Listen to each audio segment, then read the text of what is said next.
Absolutely, Steve. Brilliant. It's like as if we've been talking before we recorded. I didn't realise that was what you were going like for. News reporters. You know, like when they pan in on someone sat by a fireplace reading a book, like, ha, ha, ha, like you've just I wasn't expecting you. Yeah, like we didn't realise we'd just pressed record on a piece of software. It's creating. What is it? The suspension of disbelief. Yeah. No, we've ruined it by mentioning it. You keep ruining the magic behind the scenes. I know. If people knew we were sat at a dinner table right now with a Mac drinking Coke and beer, they'd be like... With a towel as not a moistener, what's it called? A dampener. Oh, moistener. Well, 30 seconds in and we've mentioned something moist. Well, more about my mum later. Something moist when you're around, Steve. Oh, yeah. Welcome to BeardWags. Welcome to BeardWags. The best podcast in the whole world. Yeah, the best... Probably worth mentioning the little ditty at the beginning. Yes, thank you, Alex Blackstuff, for our lovely introduction music. Thank you very much. I haven't met you yet, but I'd imagine I already fancy you. He is one of my very good friends from uni, and he is one of the funniest people I know. Is he hot? He's quite hot, yeah. Sorted, then I like him. I called him the other day to thank him for the music. Oh, again, this has happened with the texting. Turn your phone onto silent. I'm sorry, or Jesus I will beat Christ. You. I said I'm sorry. We're good? And so I called him and he answered the phone. He's like, "You all right?" And I was like, "What's wrong with your voice?" He's like, I'm just at the gym, mate. Can I call you back?" And he was around all these buff guys, so he wanted to put on a really like flexing, yeah. So that was funny. So I just wanted to embarrass him there. And also, thank you for our intro music. Yeah, it rocks. It really does rock. And whilst we're talking about awesome, perhaps we should thank Livy for the amazing logo. Livy. I'm just kidding. Yeah, thanks, Livy. This logo is good because we've talked about it before, how it encapsulates both of our faces. They look a bit like us, yeah. Not so much now that my beard's gone back a bit, but... Your beard is... I mean, you shaved it last week. It's been a week, and I'm already at your sort of level of... Well, maybe you've probably got a little bit more going on. I actually trimmed mine on Sunday night. Fair enough. So I'll give you that. It doesn't look like you've trimmed it. Come on. It does look like a good gust of summer wind could blow it away. Just all of it. Yeah. Into the sunset on a summer's day. So yeah, thank you, Livy. It was really kind of you to do that, and it's really awesome. It's really. I'll buy you a drink sometime. All right, you've got a girlfriend. Chill out. I'm just being nice. What I was going to say before that ridiculously aggressive sexual advance, I'm just being honest, was that this podcast really taking shape in terms of we've got a logo now, we've got a introduction music, we've got a harem of groupies. Yeah. They had dinner with us tonight. Yeah, our girlfriends. They pretty much have when to. We walk in a room, they're like, make love to me. Or they just cry. Yeah. Well, normally when I walk into a room, it's from a look of contempt. So that's what groupies do, don't they? They like look at you like you're a piece of shit. Yeah, they're like, oh. Not you again. And by groupies, you mean people who filed restraining orders against you. You're like, hey, my groupies. And they're like, Steve, I've told you, stop following me. You know I'm legally bound not to mention that on there. Oh, yeah. Jesus. Right. Cut. No. What's next? Yeah, how was your Twitter? Twitter. Yes. Before we get into that. Follow us on Twitter, please. At BeardWags. Go on, spell it. At BeardWags. BeardWags. Yeah, follow us on there. We both post from it. You can normally tell which one because Alex makes really bad jokes and puns, and I post sensible stuff. You post the intelligent stuff. Yeah. We're trying to get, use Twitter a lot more because I guess the only way to take advantage of it the most is to just keep posting and posting, not just random inane shit, but stuff that actually is relevant to the stuff we talk about on the podcast. Yeah, definitely. And there's a lot of times when something I would type on my own Twitter or share on my own Twitter, I think, well, actually that's relevant to the podcast, so I'll do it on there instead. And I see you've got your notepad. You've got really neat writing. Thank you. It looks... Can I have a look? I won't read it because you've probably got secrets for educating Alex. It is really neat. Thank you. Wow. I'm going to get you to do all my writing from now on. I'll do it. I'll be like, take a note, and then you have to write a letter to my great aunt Agatha or something. Amazing. I don't have an aunt Agatha. Agatha. How was your weekend? Yeah, it was good. It was good. We need to catch up since, I guess, last time we recorded was... Last Monday. No, last Sunday. Yeah, It's been yeah. a week and a week and a half. A week and a half, yeah. Pretty cool. What you been doing? I have been. Well, it was Valentine's Day. It was weekend. Valentine's Day. That was quite romantic. Uh, Took my girlfriend out for dinner. Sorry, the cat just jumped on the table. Took my girlfriend out for dinner at the pub down the road. Had a 3-course meal. Very romantic. Steak, spring rolls, nice. that sort of thing. Came back. She fell asleep on the floor whilst I played Destiny on PS4. Now, I know that Charlie's not a particularly romantic person, so... This is why I don't make much of an effort. Well, I think we share the same thoughts, and as most of the people in the country, that Valentine's Day is just a gimmick. Yeah, definitely. But it's still nice to do nice things. I guess it's just an excuse to take your girlfriend out for dinner or something. Yeah, for some people, it's probably that one time of the year when they take their girlfriend out for dinner, but me and my girlfriend eat out quite a bit anyway, so... What? Eat out. Yeah, we go out for dinner. Like... I know what you're trying to joke about, but I wasn't going to give in to you. You weren't going to bite? No. They don't like that, apparently. We go out for dinner and then we go home and eat each other out. Each other? Well, that's dampened... That's moistened the mood. So, yeah, that was nice, Valentine's Day. What did you do? I didn't ask you. What did I do on Valentine's Day? Yeah. I went to A&B Games. A little shout out there in case I haven't mentioned them enough. And I played in the Magic the Gathering Fate Reforged game day. And you are the champion. I won the playmat, but let me tell you, I'm not going to pretend like I don't think my deck's good, but there was only 6 people there, so there wasn't too many people there. But still, like, you come first most of the time because you're genuinely a good player. But like 6 is still a decent amount of people to win against. Yeah, and also I'm not complaining because it meant more chances to win the game mat. So, and it's a really nice play mat. You put a picture on Instagram of you doing your little champion face with the champion game mat. You should put that on the... I'll put it on BeardWags. At BeardWags? At BeardWags.com. Not .com. Yeah. It's such a nice playmat, so I'm happy I won it. And then straight, because there was only 6 of us, this is an event that's meant to last from like 11 in the morning till about 4 or 5 in the afternoon. We were done by just before 1. Really? We had some quick lunch, and then the 6 of us sat back down at the table and drafted, because we were just like, do you want to buy some packs and draft? And we were like, may as well. Someone at the table was like, how about the winner of the draft gets the playmat? I was like, how about you suck my arse? What, did they want the playmat then? Yeah, I think they were joking. And if they weren't, they can fuck off. They might be listening. Good.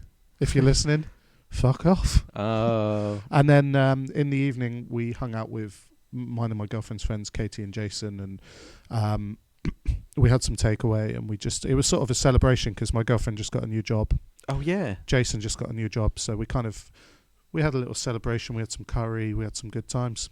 I know that your girlfriend got a new job and Jason got a new job, but the way you said it there made it sound like Jason was the name of your girlfriend. You're like, yeah, my girlfriend got a new job. Jason got a new job. Yeah. Jason from that scary movie. What's it called? Friday the 13th. Exactly. Yeah, he got a new job. Yeah. Ice cream man. Oh God. That was it really. And then on Sunday we hung out with them again, and we played. We went to Littlehampton and then played some Zombicide. Littlehampton. Yeah, we were going to play mini golf, but it was shut. Oh, it's not like Littlehampton to disappoint people. Well, that's nice. My weekend was mainly filled up with... I spent a lot of time on the PlayStation. Yeah.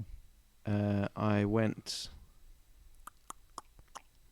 for a nice walk with the dog. That was pretty cool. Don't talk about Charlie like that. Come on. And actually on Sunday night, I had probably the worst headache I've ever had, and it lasted until from 9 o'clock on Sunday till 9 o'clock on Monday night. Do you know what's funny? What? Playing Destiny for pretty much like 3 days straight will probably give you a headache. It must have been to do with that, because there's no way it's a coincidence. I did not stop looking at a screen for about 12 hours. It can. I remember the days of like working all day looking at a monitor, coming home gaming until bedtime, getting up and rinse repeat, and after. And sometimes you used to just not sleep, did you? No, back when I worked at McDonald's, me and my friend Simon used to work late, so get home at like midnight, put that 70s show on the TV, boot up both of our computers and play Final Fantasy 11 till like 6 o'clock in the morning, and then go to work again. I've been thinking about that 70s show a lot recently. I mean, we were talking about it just before. And I think now it's on UK Netflix, isn't it? Yep. And I think that in the future we should dedicate time to two separate times actually to American sitcoms and British sitcoms through the Definitely. ages, because it'd be interesting to look at how on such different tangents they've progressed, and sort of, I guess, motifs and themes that are prominent in all American sitcoms and the same that are prevalent in all British ones. I like most American sitcoms because they're easier to watch.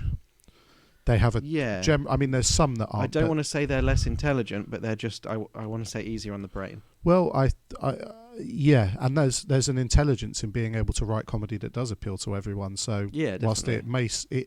I'd use the word broad, but not in a negative way. Just I mean, if you look at Friends, Friends had some wicked clever jokes. Yeah, and it had a broad appeal as well. But it was it wasn't like every joke tried to be cleverer than the last one. No, every joke made you laugh. Yeah, like they didn't ever half-ass a joke in Friends. And a lot of people say, "Oh, Friends was shit," but it really wasn't. It was revolutionary for American sitcoms. I Even agree. just globally for sitcoms. Well, I'd imagine it's got to be, in terms of just sheer viewers, it's got to be up there as the most watched sitcom ever. I admire it with, I guess, with Seinfeld as well. I don't like Seinfeld. Sorry. No, well, that's fair. But I mean, in terms of popularity. Oh yeah, it has a very wide I think appeal. I have the same respect for Friends as I do for Clerks, for Kevin Smith's first film, because it's such a simple scenario. Such a, like, simple in a good way though, simple not in a basic and inane way, but simple as in how clever it is to take something so simple and turn it into one of the most entertaining things. Yeah. Like six mates who live in New York, Clerks, the relationship of two people who work at a 24/7 shop or whatever it is, 7-Eleven actually, wasn't it? Definitely. Quick stop. I have got a funny story to tell you. Go on. We both have cats. We do. And this actually happened a few weeks ago, but I forgot to mention it last time. And you've probably noticed from your cat Bobby as well that they've started bringing in mice. I think mice are waking up from hibernation from the winter. Do mice hibernate? I'm going to say yeah. I think so. I reckon they look cute when they sleep, so they probably hibernate. That's my logic. Good scientific theory. And so I think all the mice are waking up and being like, oh, I'm a bit hungry now that winter's over, going out hunting for food, and that's when the cats can catch them because they're drowsy from hibernating. Sure. And the cat's like, oh, I got you. But I don't know why I'm talking about mice, because this situation, the cat's brought in a bird. And we came home one night, we'd been drunk girl. Mungo had slipped a roofie in her yeah. drink. Oh, no. We can't talk about rape all the time. I think you'll find we can. Rape is a joke, by the way. Like, no. What am I saying? Did you just say rape is a joke? No, Those rape, poor. Oh my God. Rape as a joke. Carry on with your story before you get us in trouble. It's important to say that nothing's taboo.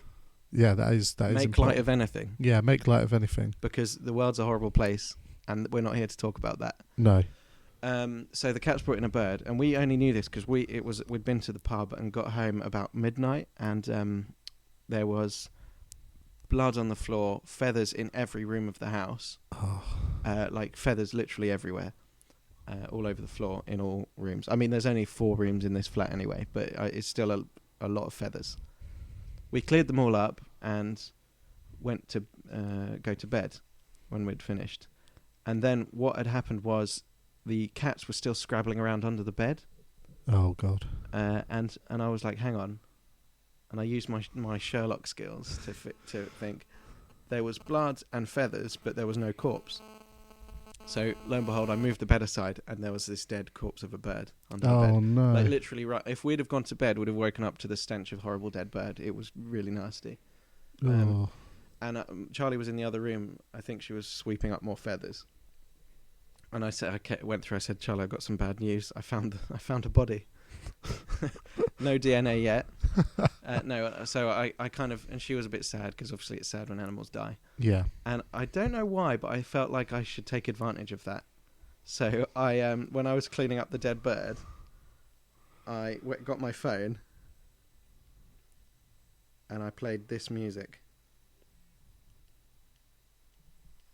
I think. We're all waiting with bated breath. Did I play this song? You don't want to leave too much dead air. No, you're right. Well, anyway, it's my bloody...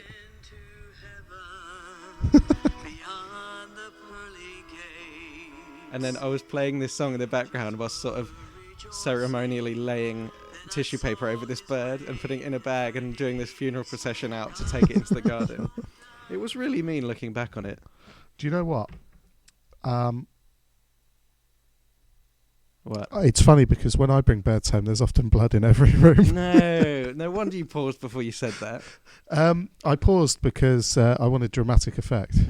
You were thinking in your head, I could see you going... My mum and dad used to come home and I was under the bed playing with the corpse. Oh, you're talking about literal birds, not birds as a clever euphemism for women. No, I am talking It's about... not clever. It's not clever, but it's it was... dumb and sexist. That's an important thing to state. How was it being sexist? To call women birds? Well, yeah, it is, but I was sort of playing on the stupidity. Oh, no, you weren't being sexist. It could have been a man I brought home and I could have been calling him my bird. Yeah. My little... I do like finch, that story, my though. little chaffinch. So, do you know what? One time... I felt like it was just a bit of a dark way to bring light to it because Charlie was sad and I must have thought, I know what will make her better, a bird funeral. So that happened. And she dumped me and I now live on the streets. Do you know what? One time I said to my girlfriend, I've got this idea. We're not going to do it, so I can tell you. No.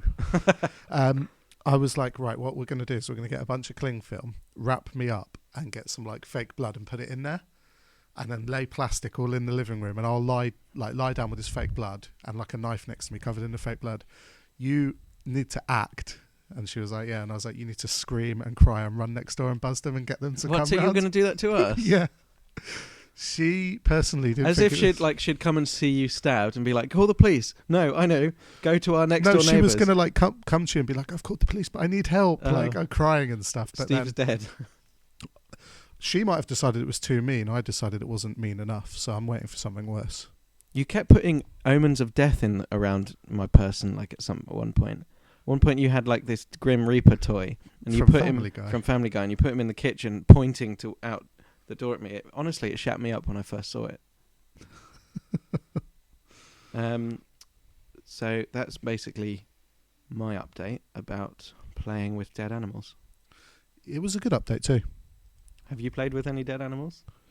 Not this week, no. Oh no, but you did tell me about some kids who were winding your cat up on the street, which really fucked me off. Yeah, I just came home not that long ago. I can't remember what day it was, but he was sat on a wall outside, and they were just like, at first they were sort of playing with it, and then when he obviously wasn't in a playful mood, so he was just sort of sitting there purring a little bit because I think he thought, oh, I'm going to get some attention, and then they started like throwing the sticks at him. So I came over and I was like, what are you doing? And they were sort of like, they played innocent. They were like, oh, we just wanted to stroke him, but every time we do, he goes for us. And I was like, that's because you're winding him up. And they said something, and I just said, look, piss off. Like, get away from my cat. I don't care how old they are. Put them in a wheelie bin. Yeah. Or that was what you're going to do next time. If I catch them again, I'm going to put them in a fucking wheelie bin. And you're going to stuff 100 humans into a phone box like Bender does in Futurama. Yeah. I'm going to put them in the wheelie bin, wheel them into the middle of the road, then wait for the next car to come. Is that too much? No, and then you hold up a sign. I've got an even better idea. No, that won't work. Put them in a wheelie bin and wheel them off the end of the pier. That'll learn them. Yeah, but you have to you have to put like something around the lid so they can't get up and swim out. Good point. I'll bear that in mind. I'll get you to help me. We cannot plot murders for children. Murders for children, like it's a kid's book, like a DK book on how to... Enid Blyton's Murders for Children. That's essentially what the Famous Five did, right? Oh, I think they just committed crimes and covered it up. They were a gang of killers, weren't they? Well, I think they actually had a... they were sort of the runners of a paedophile ring. Oh, okay, yeah. That's why they're called the Famous Five, because that was a sex move where you used all 5 fingers. Does a thumb count as a finger? Because it did to them. For the purposes of rape, it does. Oh, no. I feel like this is... We've mentioned rape too much, so... I feel like we should say that it's not a laughing matter. No, definitely not. And we are probably just acting up for the microphones. Oh, God, yeah. And then when the microphones aren't around, I just do it anyway. Yeah, we do. You're allowed to joke about it. We already said that you're allowed to joke about anything, and I think if anyone was taking us seriously, then they need to. If we censor ourselves, it's kind of defeats the object of making a podcast, because we want to talk about things that make us laugh and hopefully make other people laugh. Definitely. But also inform other people, not like horrible rape and killing children jokes, but, We've made a few of those today, though. Well, let's do some more light-hearted jokes. Let's give a shout-out to the Bad Kids Jokes Tumblr. Oh, hell yeah. I don't know the bloke's name, but if you go on Google and type in Bad Kids Jokes, it will take you to a Tumblr page, which is basically, I think this guy edits a proper joke website for kids, like just sort of decent jokes that kids can find online. And what he has to do is make sure none of the really shit ones get put on that website. But instead of deleting them, he takes those really shit ones and he puts them on this Bad Kids Jokes Tumblr. It's a clever thing to do because they are hilarious. They're, just like, the innocence. It's the innocence and the creativity. Like, my favourite one was, how many snakes are there? Go on. 13. That's the whole joke. It's not a joke, it's a random fact about how many snakes there probably were at one point in this boy's life. Knock, knock. Rat. Rat who? Rat, your new doctor. Rat, your new doctor. It doesn't make sense. I love it. Oh, it's like the other one. It's not... it's like stock photos combined with the captions from the comments from porn. That people comment on porn videos. I think Pornhub comments on normal, just stock photos of people about their everyday lives. Like, it's so funny. Sitting drinking a coffee and you've got comments about like cock and stuff. That's really funny. And like it's like an old man smiling like with his wife, and the comment will be like nice titties or something. Like yeah. I think before we get into the nitty gritty, is it worth talking about 50 Shades of Grey? Go on. Or will that open a can of worms? Right, I think there's some key things that we want to get across.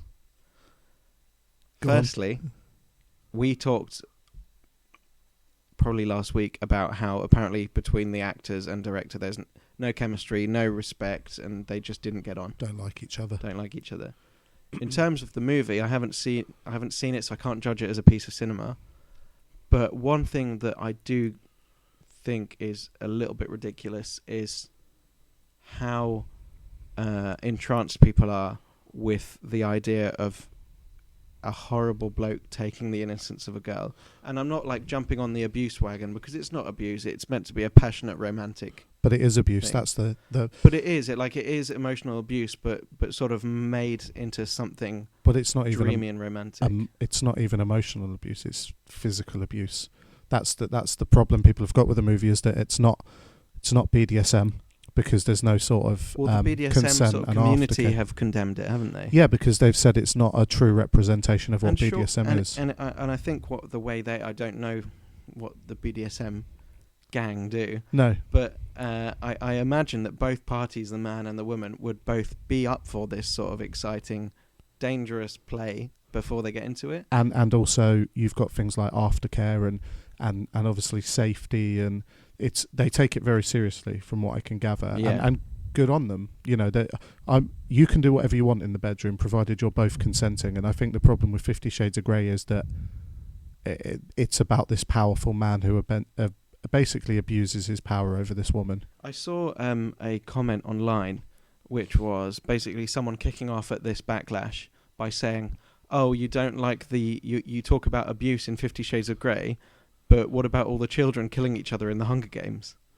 It's like I feel like it's a completely different thing, because there is like children killing each other isn't a topic of discussion. It's not like, I think rape and domestic abuse in society is such a hot topic and something that is universally condemned, at least in Western society.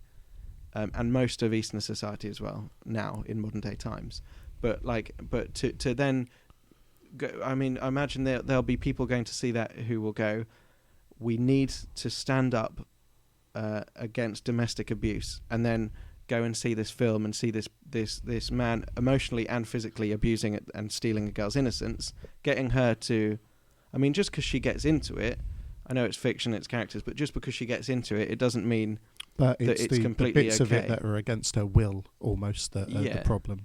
It's like she doesn't realise that she likes it until afterwards. It's still abuse. Well, right? it's and I know we've made a couple of jokes about rape, but it's something that horrifies me. Even seeing it in movies makes me feel a little bit ill. I don't. And, I don't like sex scenes in movies. I've never gone, oh my god, and turned it off, like close my eyes or anything. But I feel like I prefer watching things where it's left to the imagination. There are too many sex scenes which are too much and too bad. Well, someone said on Facebook, along the lines of like, no self-respecting feminist can condemn 50 Shades of Grey, but say that they enjoyed Gone Girl because of the portrayal of the woman in Gone Girl and the kind of person she is. But I can't remember if I replied or not. I'm sure I would have, because I rise to pretty much any bait that's out there. You do have a strong opinion, and that's good. And I sort of said, well, here's just the some sound effects for you. Brilliant.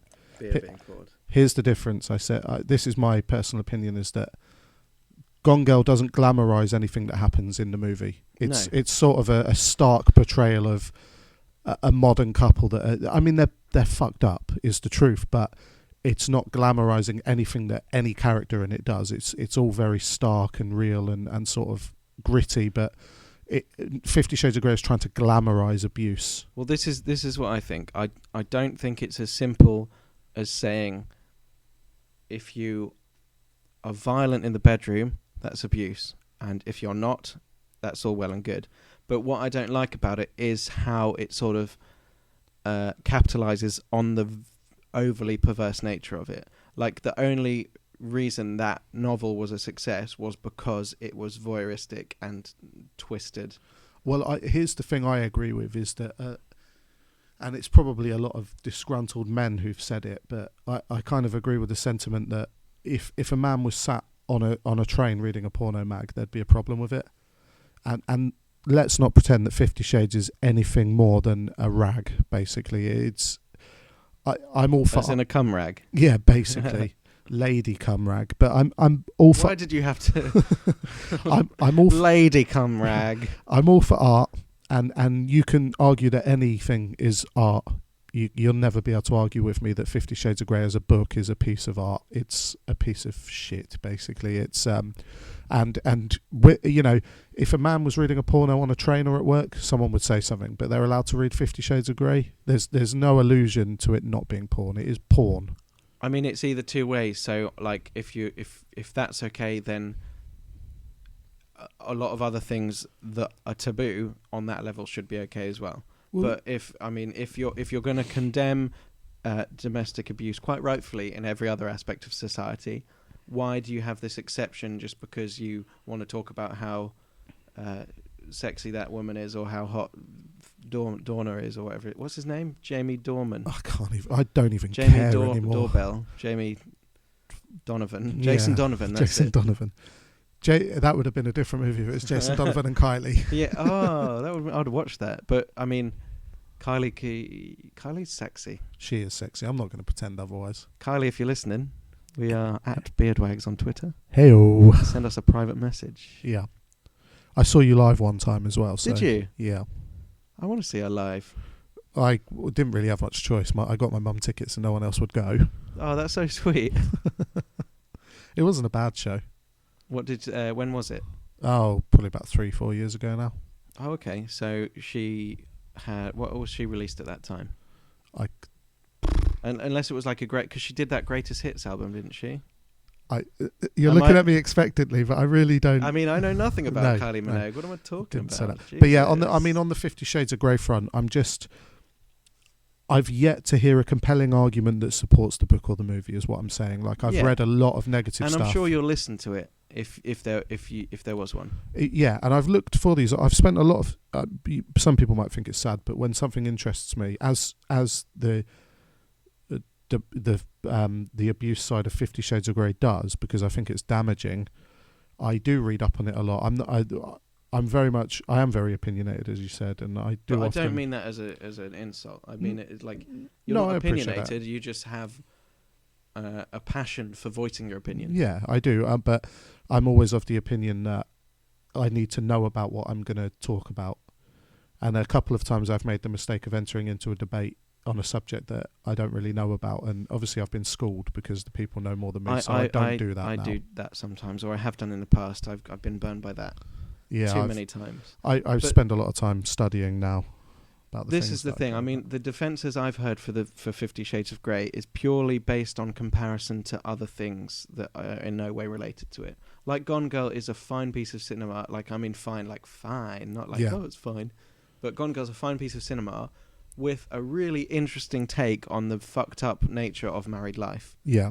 And like with an artistic exaggeration of how far that messed up relationship can go. Oh man, you should definitely read the author who also wrote the screenplay. Gillian Flynn's her books are phenomenal. I haven't read any of. I haven't even read Gone Girl. I know I wanted to. They're all very twisted depictions of like modern society, but I read all three back to back in the space of about a week. They're really? Just oh, you'll have books. to lend me some of them. I would, but they're on my Kindle. Oh, okay. Sorry. That's all right. I'll go on Amazon. Yeah, no, you have to check them out because they're just compelling, sort of twisted modern day fairy tales, basically. I will. Now, I'm just looking at the time. Yeah, we'll probably talk about 50 Shades of Grey as 15 Shades of Grey, the prequel, the origin story. We'll probably talk about it on Twitter and stuff, but really the only time I want to dedicate to it is to tell people how it's damaging and they shouldn't be wasting their time with it.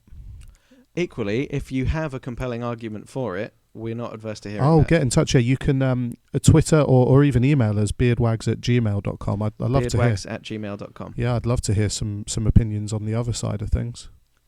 Now, speaking of compelling arguments, we came up with this idea for a new feature, which is, I think we're going to call it Steve's Second Chances. Oh. And no, that's not... What, with some ladies from the past, you're going to wheel them in? We're going to call up all your exes who you never made it with and just be like, please! Yeah. No, this is actually... We've talked in the past about how you are much more critical of films than I am. Definitely. And again, not a bad thing. I'm just too forgiving of films, which I admit quite often I'm wrong about. Sure. But I think I am passionate about some films which you don't like, which I think I could convince you not to change your mind and like, but to at least watch again with a new set of eyes, because I know you appreciate cinema and you appreciate my opinion. I do. So, without further ado...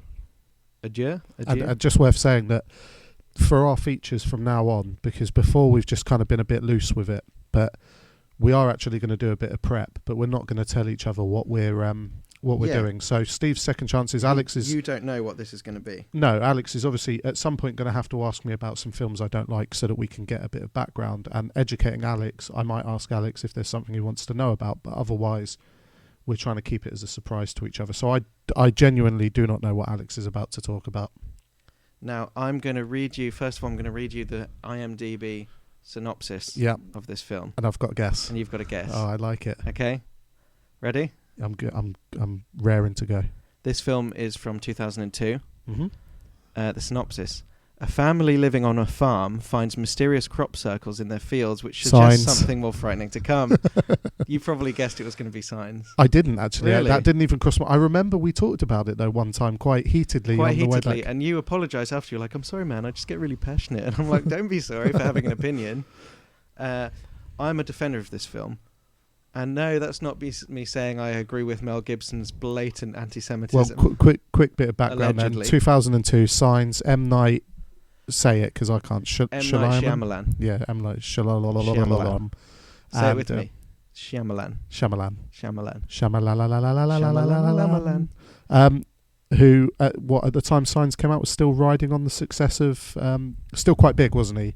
Like his name was still quite big. What did he do first? Sixth Sense, wasn't it? His first one. Sixth Sense. The one that really broke him. That was 1999, I think, or something. Yeah, I mean, at the point Signs came out, I think he was still a big name anyway. Now, this is what I'm going to say before we get into this. I think Shyamalan peeked at Signs. Okay. And firstly, well, you don't like it because you don't think it's a good film. Yeah. Like, in terms of, you don't think it is well written. I don't think it's good in a lot of respects. Which is fair enough, because that's called an opinion. And what I'm gonna, have we talked about this?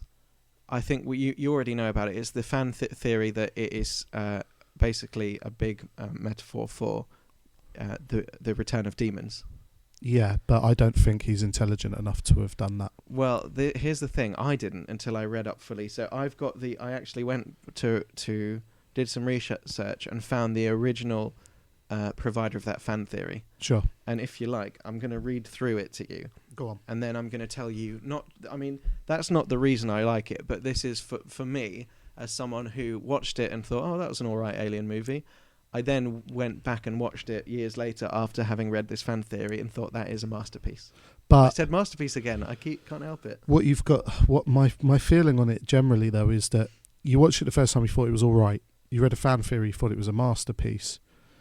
I just it's still a fan theory, unfortunately. Yeah, you're right. I mean, it might make me see it in a different light. I shouldn't say. I'm going to ban myself from saying masterpiece, because what I mean is, I thought that you went back to it and thought it was. I went back to it and saw it in a brand new light. Sure.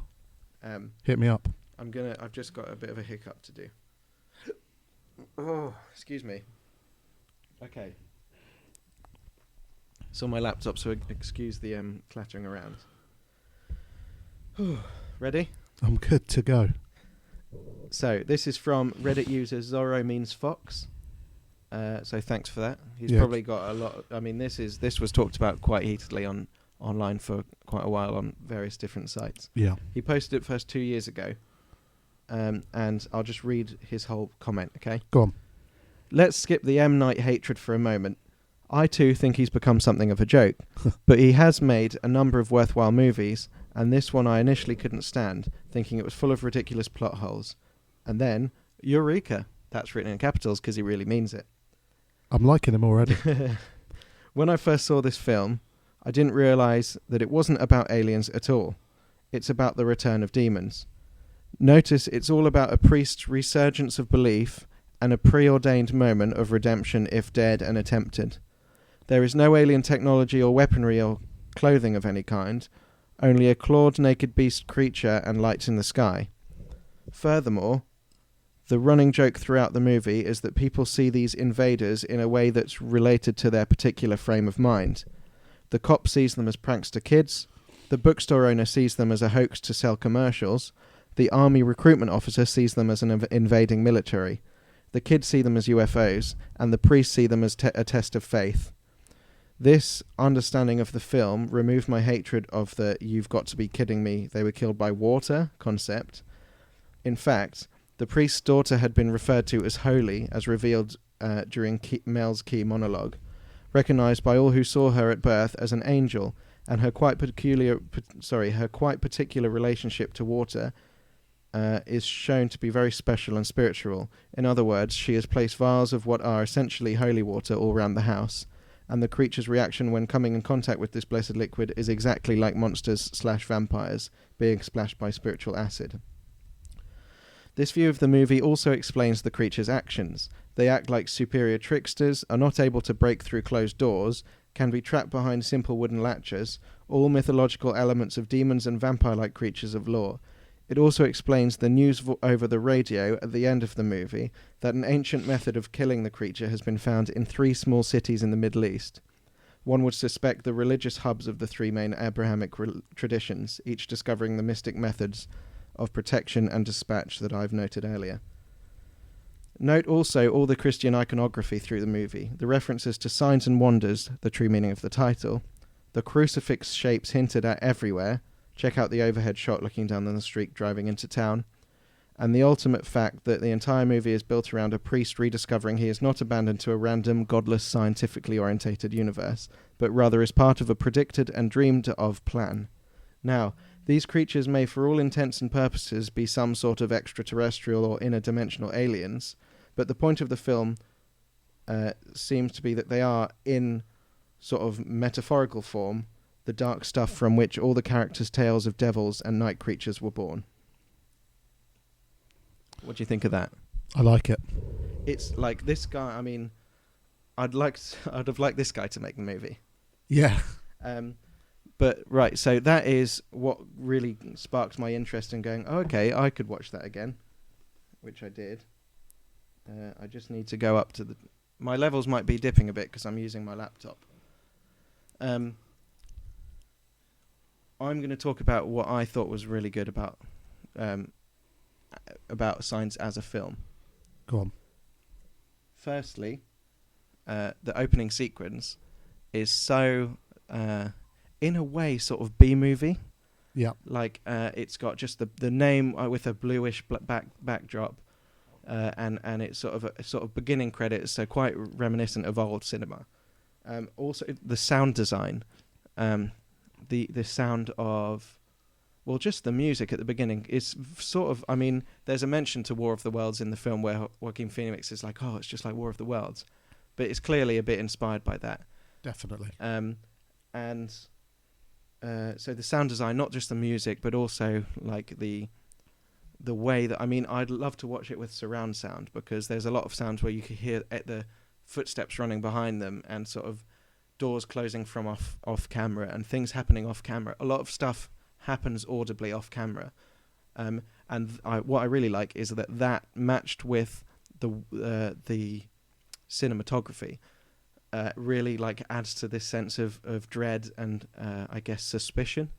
So a lot of the time I found myself, I watched it again the other day to do some research on it when I was off work, and what I really liked was how a lot of the shots are really big open shots with the attention, like your eye is not drawn to any particular place, and there's loads of little holes and turnings which lead to off screen, which make you look around thinking, oh, something's going to appear.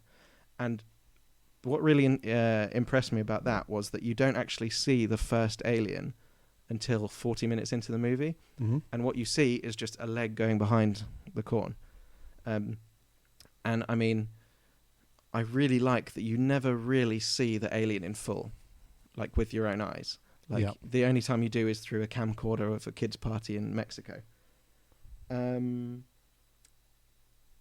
So yeah, there's suspense drawn throughout because you expect to see the aliens all the time, but you hardly ever do. What else is there? Yeah, it's if you look at it with the religious connotations before you go to watch it, it literally is just a man struggling with his loss of belief. And what I found charming and in a way sort of messed up was that the reason that Mel Gibson rediscovered his belief, it wasn't like a eureka, I've found God again and I love him. It was God must exist because some fucker must exist to make all this shit happen to me. Like, it was a rediscovery in his hatred for God. But I mean, there's a scene where he's dressed as a priest again, because at the end, I think, where he's like, oh, I'm going to be a priest again. But I think the rediscovery of God in hatred sort of led him to want to discover why he hated him and sort of maybe hate himself for hating God. So I found it quite a refreshing take on someone finding God again. Oh yeah, and there's a few dumb bits, like funny dumb bits when they're running around the house because they think it's the kid. Yeah. And that he's like, I am really angry, and he's doing shouting like that. There's a few bits like that which aren't sort of laugh out loud funny, but they sort of echo the comedy of real life in the sense that funny things happen in real life. And Joaquin Phoenix's story about thinking there's a God because he was going to kiss a girl but turned around for a minute and she was sick, and he said, if I'd have kissed her, she'd have been sick in my mouth, so there must be a God. Just dumb things like that. The other thing which I thought was dumb at first was when the kid says, oh, it's going to change everything they wrote in the science books. And then the news report shortly after says, it will change everything they'll write in the science books. And I was like, a news reporter would say that. Yeah, and I was like, that's a dumb thing to say. Unless they're on Fox. Unless they're on Fox. But then I thought, actually, out of everything, the kid is the most in tune with what's really happening, because he sees them for what they literally are, aliens. and he's not trying to justify it as anything else. Like his demons appear to him as aliens, which is what they are, because he's got no demons to appear because he's an innocent kid. So the news reporter echoes him because he's the most accurate in the movie. He's the most sort of intelligent one, I guess. Yeah. Final point is, there was all the religious icon imagery, but also there's this one bit. Do you remember when they get out the car with the baby monitor and they're trying to get the signal from the aliens? Yeah. And they all join hands and the boy goes on the top of the car and they go higher.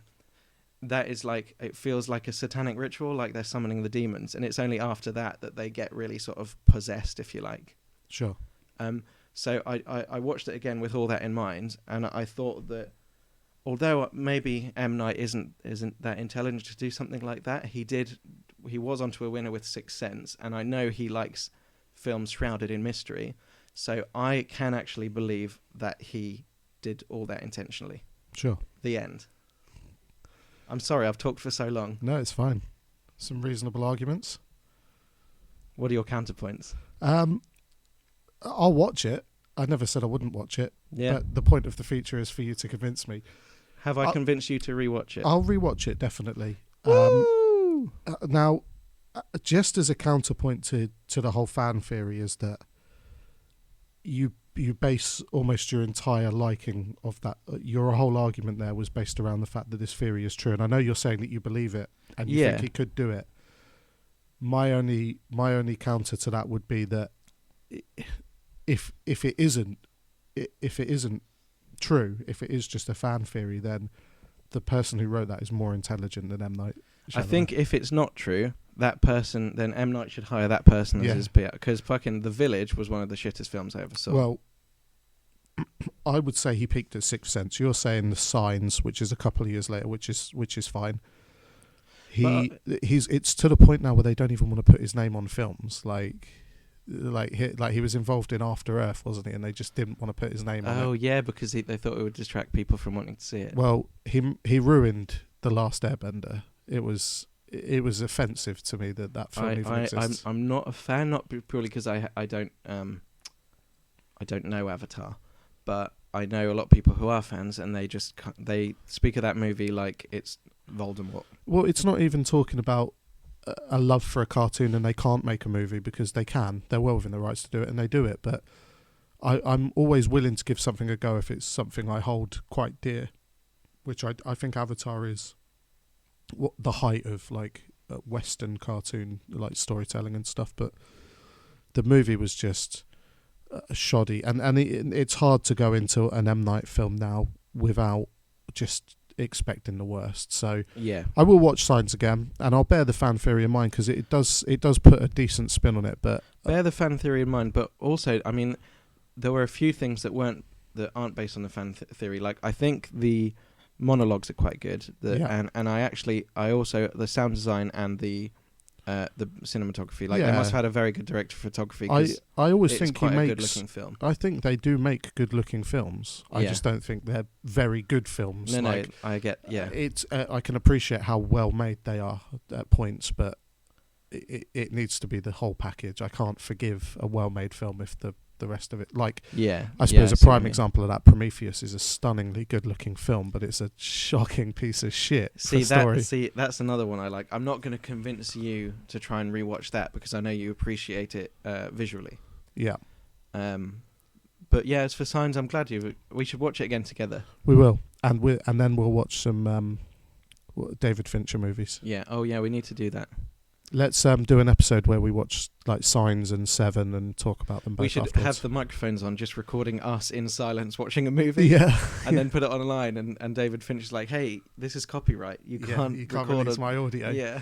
But we could do commentaries. We could. Because we don't have to release the audio from the movie. We can just release it as a commentary track. So I think you said we were talking the other day, and you suggested every so often we do very focused episodes, and we could do sort of very in-depth reviews about certain movies. Well, we can always sit on a backlog of maybe 2 or 3 second chances, Steve's second chances, and watch them all together, and then do an episode like rating themed them. around. And we'll do a Fincher fest as well, because Gone Girl, and you've not seen any of his other stuff. I haven't. It's No. it's sacrilege.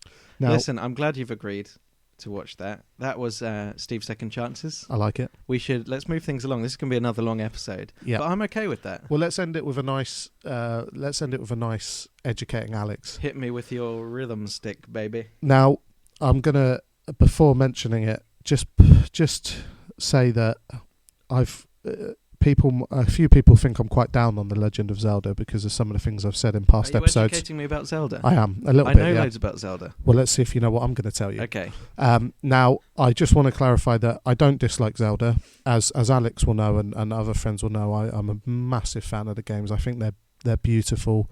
Yep. The soundtracks are brilliant. My only thing is, as I've said before, Link needs a voice, and there needs to be some sort of consequences to his actions within the storyline. He needs to be more believable, and that's my only negative about recent Zelda games. I'm going to talk to you about the very first Zelda game on the NES. Oh, A Link to the No, Past. that's on the Super Nintendo. That's the third game. This is just called The Legend of Zelda. Oh, okay, yeah. I've done a little bit of research. Let's talk to you about it a I little haven't bit here. played that one. No, it's a weird one. But there's, now that they've released a more sort of succinct timeline, there's a bit more context to the game. So let me first of all start off by telling you that in Japan it was known as Hyrule Fantasy, not The Legend of Zelda. Really? The Legend of Zelda being a more literal translation, and a lot of people sort of saying, well, it doesn't really make sense as a name because it's about Link, not Zelda. So I mean, the running joke was people thought that Zelda was Link. Yeah. And Hyrule Fantasy sort of made sense because it was a fantasy set in Hyrule. But as it became popular in Western, when it was released in the West, Legend of Zelda, they adopted it more in Japan. And Shigeru Miyamoto, obviously involved in development, as he is on everything Nintendo have ever made. He's a good man. He has, this one's probably obvious, but he himself has backed this up, so it is true. His Link is entirely based on Disney's Peter Pan movie. The look is Peter Pan from Disney. Oh, okay. And he's a boy. He's a kid. Yeah, and the aesthetic of like the green outfit and everything is there's a lot of Peter Pan links in right. there. Yeah. And then the second is that Zelda is based on F. Scott Fitzgerald's the author. Really? Great Gatsby is based on his wife Zelda Fitzgerald. Yeah. He liked the name. I didn't know that he like I just thought, oh, they have the same name. No, it started because he liked the name, even though it's hard apparently to pronounce in Japanese. What is it in Japanese? Do you know? I don't know, but I'll find out. Yeah. And he also liked that she was quite mysterious and had this sort of unobtainable feel, which is what he wanted for his Zelda. Have you seen Midnight in Paris? Yes. I think. Oh no, wait, I haven't. No, Owen Wilson. No. Yeah, I think Kim Pine. You know who plays? Yeah. Is she called Kim in Scott Pilgrim as well? Yeah. Kim Pine, the actress, I think she plays Zelda Fitzgerald in Midnight in Paris. Oh, okay. And nice. she does it pretty well. It's like she's very like a fucked up character, and I imagine that's what she was like in real life. I'll take a look. A little bit more here for you. The Triforce was originally going to be made of microchips. What? And the story was going to be set in the past of Hyrule and the future of Hyrule. So they had actually some concept designs of quite futuristic looking Zelda and Link. Oh wow! Like as in space age. Like future. a space age future, yeah. And there is some concept art to go with that. Can you imagine if in the beginning they must have been like, now we're going to mess around with the timelines, but don't fuck it up and make it too confusing. Well, obviously it was an 8-bit game on an 8-bit cartridge. It was too much for it. And then so a couple of other little sort of bits. The Japanese release had voice commands for a microphone. No way. Mm-hmm. And there are still some references to it in the American manual. So there was a character that you could defeat by shouting, I think it was. That's like just something new that the current gen consoles have brought in. Yeah. Yeah, but Nintendo have been doing it for a while in Japan. Like on the N64, there was a game called Hey You Pikachu that had a headset. Oh, yeah. You could talk to him. Yeah, I remember that. And then in 1995, the game was streamed via Satellaview, which was a satellite company. Yeah. You could get a modem you plugged into your Super Nintendo or your NES, and it streamed from a satellite, this game. You could play it. It was called BS Zelda, meaning Bullshit Zelda.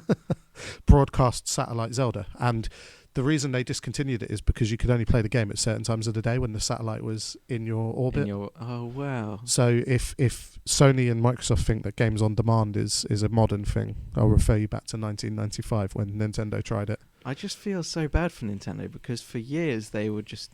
I mean, they still are revolutionary in terms of technology, but just in a more accessible way and less aggressive way than Sony and Microsoft. Yeah, I still think their biggest problem is that their absolute refusal to sort of lend their technology to anyone is that everything has to be first party. It's quite exclusive, isn't it? Yeah, so no third party developers really want to work with them, to be honest, because it's all very exclusive. I mean, where they win now is handhelds, I think. Like, the Wii U is still a great console, but the 3DS is obviously a masterpiece in handheld gaming. So, yeah. And lastly, and this is my favourite thing about it, it takes place in the darkest timeline. Are you aware of the timelines? Oh, with Evil Abed? No, not Community. Yes, I am aware of the timeline. So, for those who don't know... The Majora's Mask is the darkest timeline, isn't it? No, it's not. Isn't it? Nope. When he doesn't save it from the moon and it crashes. But that's Majora's Mask. The split for the three timelines is after Ocarina of Time. Oh. So the assumption is that Ocarina of Time happens, and in the darkest timeline, Link dies. Yeah. And then in the other two timelines, he wins, and they seal Ganon away. And in one of them, they don't seal him away, I believe. And Majora's Mask is in a darker timeline, but not. And then you've got Twilight Princess and the Four Swords that come after it. Yes. And then in the normal timeline, you've got the flooding of Hyrule and Ganon escaping. So Wind Waker, Phantom Hourglass, Spirit Tracks. Yeah. So the darkest timeline is A Link to the Past, and then The Legend of Zelda, and chronologically, The Legend of Zelda 2 is after it. But isn't the very first one chronologically Skyward Sword? Yeah, but so technically the first game takes place at almost the end of the timeline. Oh, I see. In the darkest version. So the Ganon killed Link. Yeah. And then the story in the original Zelda and the sequel is about sealing Ganon away. So so Link was defeated, and then obviously there's quite dystopic futures created, which is why in the legend... where Lorule come from? No, I don't. Or was that new to A Link Between Worlds? I think that's new to A Link Between Worlds. So dystopic kind of future, and there's no towns, there's no landmarks in the original one. It's all sort of like a wasteland. That's really cool. Just set in forests and stuff. And actually, at one point, the first dungeon you go into is accessed through an old tree, which is the Deku tree. Yeah. Wow. So yeah, it's an old dead tree, I imagine. Yeah, gnarled old tree, and technically speaking, it could be viewed as the darkest of all the Zeldas because it's very, very dark. And cool. Bonus bit of trivia: all the dungeons are named after what they're shaped like. So one of them's shaped like the inverse swastika, which is the sign of peace, obviously not darkness. And if you take them all and lay them out, they spell Zelda in order. So the 5 dungeons that you do, Zelda, Zelda. Oh wow. There we go. I mean, I personally think the darkest one is Majora's Mask. But it's so fucking scary, man. Have you been playing it because you got it the other day? Well, I've started it a little bit, but I wanted to finish Pokemon X first because I've been playing that. So I've finished that, and now I'm doing Majora's Mask. Oh, okay. But yeah, I mean, there's some. Did you know how much of that did you know? I knew about all the different timelines, and I guess the sort of the way it messes up the order of the games. There's the order they came out and then the chronological order. I didn't know about I didn't know most of that, actually. That's some really cool... I would say that probably quite a lot of people don't know that, unless you do the actual research. I mean, now having said that Peter Pan thing, you kind of think about it and go, oh yeah, obviously. Yeah. I spent a bit of time... I found some of these facts, and then others I spent a bit of time researching because I thought... We both like Zelda. It might be interesting to get a bit of background on Zelda. Consider me educated. I like it. Well, I think that's all we got time for. It definitely is. So let's just quickly, as an outro, say that you can find us on Twitter at BeardWags. Yeah, and you can find Steve at Gaia Theory. You want me to spell it? Yes, GAIATHEORY. You can find Alex at Lexfarn. Would you like me to spell that? Go on. Lexfarn. That's great. And and you can also find us on Facebook. We're just under BeardWags. And if you want to get in touch, Twitter, Facebook, or email beardwags@gmail.com. Yeah. And watch this space for our website.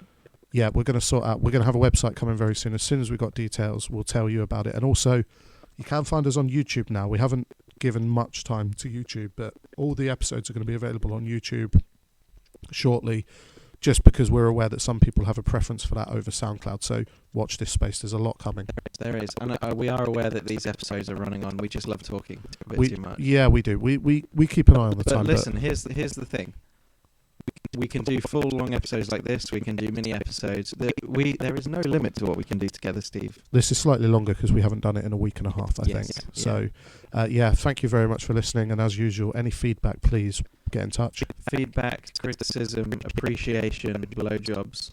Yeah, we'll take any of it, and we're always open to criticism so long as it's balanced and thought out and actually has some sort of meaning, not just internet trolls. Man. Yeah, not just some sort of dozy cunt on the internet who thinks he can have a pop.